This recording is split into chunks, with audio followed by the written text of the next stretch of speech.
গুড় এক সময় এত এত প্রিয় ছিল তা কি কর মানে বোঝাতে পারবো না। তা শুধু খেতাম খেতাম মানে কি শুধু এই যে এরকম বড় বড় গুড় ধরতাম, ধরে দাঁত দিয়ে কামড় দিতাম আর খেতাম। তা যখন আমার বড় মেয়ে হলো তখন আমাদের যশোর থেকে গুড় নিয়ে আসতো সেই অনেক। আর মনি সবজি খাইছে, এখানে ফেলে রেখে গেছে, আমার হাতে লেগে গেল। তা কি বলবো, একটা বালতির মধ্যে ছিল করে, তখন আমার নতুন সংসার ছিল, আমার তেমন ঘরে জিনিসপত্র ছিল না, কোটোকুটিও তেমন ছিল না। তা কী করতাম, একটা বালতির ভিতর রেখেছিলাম, ছোট্ট একটা বালতি, তার ভিতর রেখে থালা দিয়ে ঢেকে রাখতাম। আর রাখতাম হচ্ছে ছানছেটের উপর, যে বাসায় ভাড়া থাকতাম।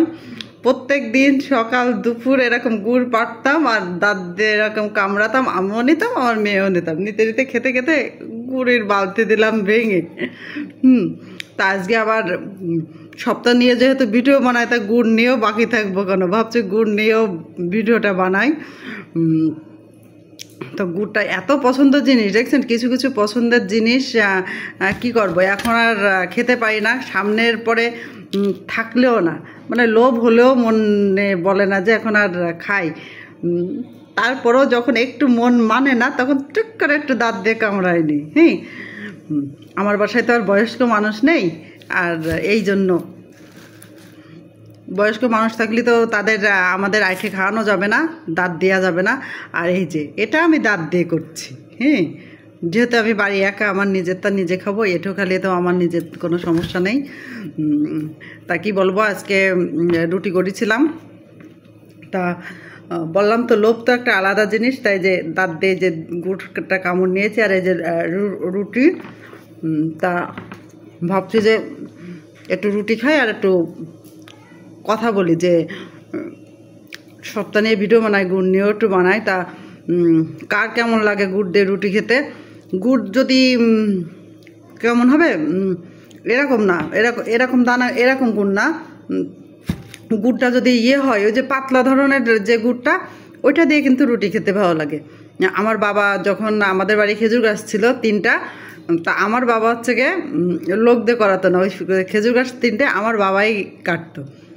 বাসাতে খাঁটি রস গুড় আমরা ছোটোবেলা থেকে দেখে আসছি মানে আমাদের বাসাতেই আমার মাকে জাল দিতে দেখেছি, আমার বৌদিকেও জাল দিতে দেখেছি, দিয়ে গুড় করতো, ওইটা হচ্ছে গিয়ে রেখে দিত।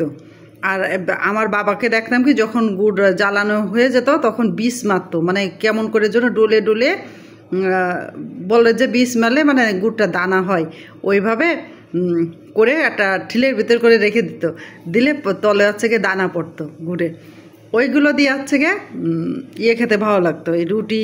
তারপরে আমাদের নারকেল গাছ ছিল মানে এখনও আছে, নারকেলগুলো যখন এই ছোটো ছোটো করে কাটতো, আর ওই গুড় দিয়ে আর নারকেল দিয়ে ওইগুলো কিন্তু খেতে ভালো লাগতো। হয়তো বা আমার এই কথাতে কে কী মনে করবেন, এসব কেউ খায় নাকি, কিন্তু যারা খায় তারা জানবে যে মজাটা কেমন। হ্যাঁ, তা ভালো থাকেন।